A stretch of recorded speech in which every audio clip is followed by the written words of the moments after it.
Hello dear students. In the last lecture, we proved a part of this result that if G is a cyclic group generated by A, then order of G is equal to order of A. I said that the two concepts of order are different because order of a group means number of elements in that group and order of A means it is the smallest positive integer for which A raised to n becomes identity. And if there is no such integer, then we say that the order of A is infinity. So, firstly, the two concepts are different, and secondly, order of an element could be finite or infinite. So, accordingly, we make two cases. In the last lecture, we proved the result when the order of A is infinite. Let us now look at the case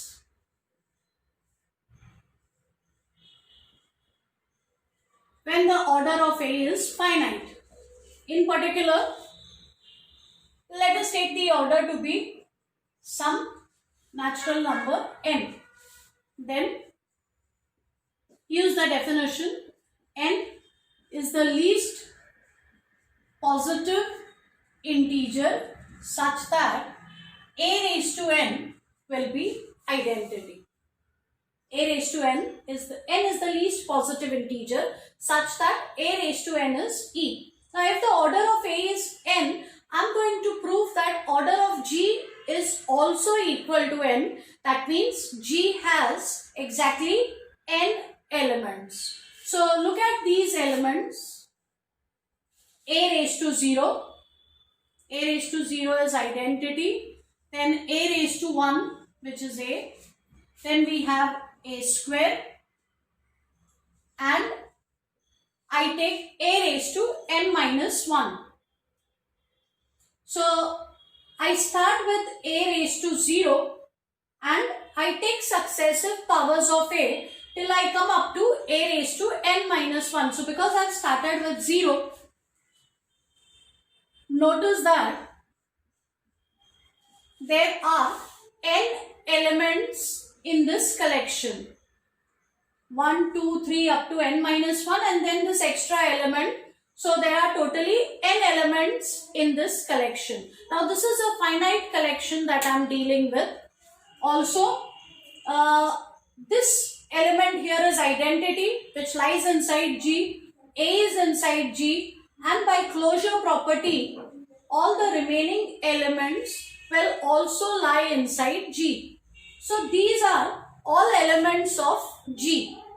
The problem, however, is that I do not know if there are repetitions in this collection or whether they are all distinct. So that's the first thing I have to ensure, that there are no repetitions in this collection. So once again, suppose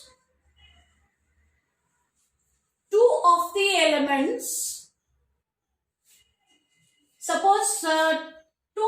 elements in this collection are identical. Suppose A raised to R is equal to A raised to S for some R not equal to S, and I am picking elements from this collection. Because I am picking elements from this collection starts with A raised to 0 and it goes up to A raised to n minus 1. That means these elements are between 0 and n minus 1. So these elements are because they are from, I picked them from this collection, they will lie between 0 and n minus 1. So I am trying to see what will happen if two elements in this collection, two different powers of A become the same. Give me the same element. So if R is not equal to S, one of the two elements has to be bigger. So again, without loss of generality, I will assume that R is greater than S. So without loss of generality, we assume that R is greater than S. One of them has to be greater. So what we get here is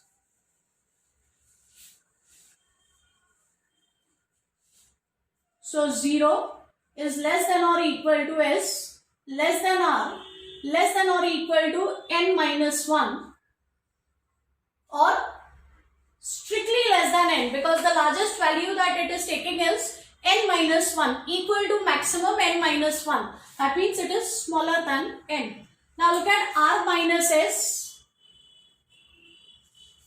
Because r is greater than s, r minus s is positive. And if r itself is smaller than n, then naturally r minus s will have to be less than n. From r I am subtracting something which is non-negative. So r minus s will be even smaller, and therefore it will be smaller than n. And now look at a raised to, let's do what we did in part 1. We'll multiply both sides by inverse of a raised to s. So I'll get a raised to r into a raised to s inverse equal to a raised to s into a raised to s inverse. When I simplify this using laws of indices, I'll get a raised to r minus s equal to e, and that gives me a contradiction. Why is that a contradiction? See, r minus s is a positive integer. R minus s is a positive integer. This is a positive power of a which is giving me the identity, and r minus s is smaller than n. More importantly, r minus s is smaller than n. So I have got a positive integer which is smaller than n and which satisfies this equation. But that's a contradiction, because order of a is n means n was supposed to be the smallest positive integer which satisfies this equation. So when I say n is the smallest positive integer, it means that there cannot be another positive integer smaller than n which will also satisfy this equation. Yet, if I assume that for different powers, these two elements in this collection are equal, I land in trouble. That means this cannot happen. So if powers are different, elements cannot be the same. So if elements are equal, I get a contradiction. That means this cannot happen. So this means that all these n elements are distinct. There are no repetitions in this collection. So firstly, this is a collection of elements in the group G. There are n elements in all, and they are all distinct. So now the question is, how many elements are there in G? These elements all lie inside G. They are all distinct, no repetitions, and there are n of them. So again, there is a faulty reasoning by which we could conclude that G has exactly n elements. No. Definitely these n elements are there inside G. But what is the guarantee that G does not have any other element? What if G has some other element which is not in this collection at all? So we have to make sure that G cannot have any other element besides these. It is like saying, these are the students who are present in my class today. There are 10 of them, but it does not mean that there are 10 students exactly in my class, because there could be some who are absent also. So the same way, there could be some elements of G which are missing in this list. I have to make sure that nobody is missing. Okay, so let us take an element in G and let's see what we can conclude about it. So let us take any element of G. I know that G is a cyclic group generated by A. So every element of G has to be an integral power of A. Therefore, X will have to be of the form A raised to M for some integer M.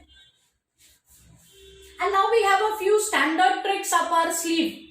I am going to divide M by N using division algorithm, and I will get a quotient and a remainder. So by division algorithm, I can write M as N times Q plus R. where the remainder is non-negative and it is smaller than n. Now you look at x. X looks like a raised to m, which is a raised to nq plus r, means we have substituted for m. Now let's use laws of indices and simplify. But a raised to n is the order of a, so a raised to n has to be e. So this will be e raised to q. E raised to q will be e, and e times any element will give me that element. So ultimately x becomes a raised to r. X was any element of G, but I have managed to prove that it reduces to, or it simplifies to a raised to r, where what is r? R is anything between 0 and n. It could be equal to 0. So ultimately x looks like a raised to r, where r could be 0, 1, 2, 3 up to n minus 1. That means x will either look like a raised to 0 or a raised to 1 or a raised to 2 or ... a raised to n minus 1. That means x looks like one of the elements in this collection. So x cannot be a different element. If I take any element of G, it's already in this collection. That means this is complete collection. There are no absent students. There are no elements which are missing from our list. If I take any other element, it's already there in this list. So this is a complete list of elements in G, and therefore G will have exactly n elements. The order of G is n. In fact, in this case, you can also write down the exact elements of G. It will be a raised to 0, which is identity. So these will be precisely the n elements of G. So in this case, once again, order of G is the same as order of A. So for a cyclic group which is generated by an element, the order of the group has to be equal to the order of the generator. The author has taken this as the definition, but ultimately they work out to be one and the same. So I leave it up to you which definition you would like to choose. As I said, as a matter of personal preference, I prefer to study the order of an element independently and then show that it is the same as the order of the cyclic group that it generates. Okay. So with that, we are done with this theorem, and let's also look at a few loose ends that are left in the chapter that we will do in the next couple of sessions. Thank you.